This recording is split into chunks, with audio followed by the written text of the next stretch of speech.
Lori Vallow, the Doomsday mom, convicted on all 6 charges: murdering, conspiring to murder her 2 kids, and her husband, Chad Daybell's first wife, Tammy. But when the jury started, one juror wasn't convinced of a couple of the charges. Now he's speaking out about what they had to consider, what happened in that room, and why he had pause. Joining me now is that member, Saul Hernandez. Thank you very much for joining us.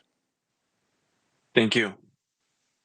So you had concerns about the charge for the death of one of the 2 children, the older one, Tylee. Why? I think what you have to understand is that the jury was given clear instructions.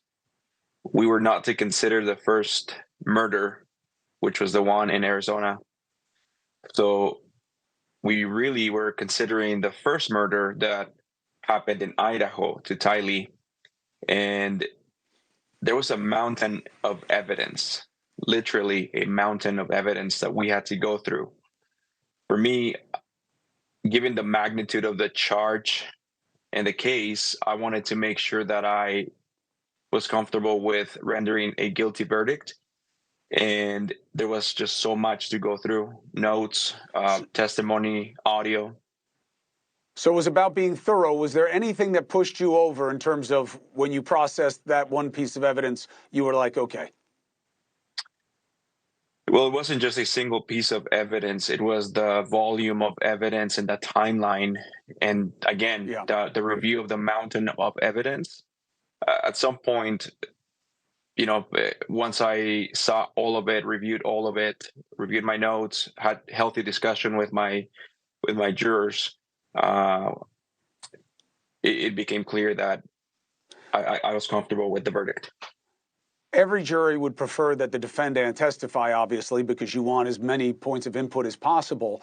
What would you have wanted to hear from Vallow, or what would you want to hear her asked about the death of Chad Daybell's first wife, Tammy? Because that was another troubling charge.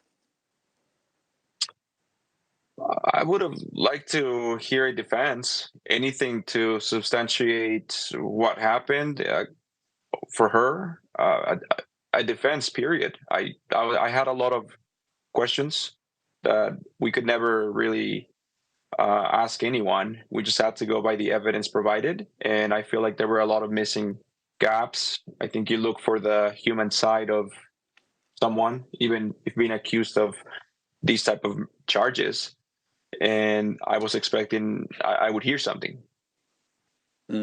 Last question. Do you believe that Vallow knew what she was doing and just did horrible things, or do you think she was just under the sway of Chad Daybell? At first, she was under the sway of Chad.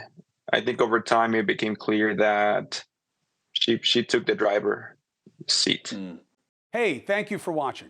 Please go to newsnationnow.com, newsnationnow.com, and you can find NewsNation on your television provider. And don't forget to click the red subscribe button down below. Then you will get more of NewsNation's fact-driven coverage.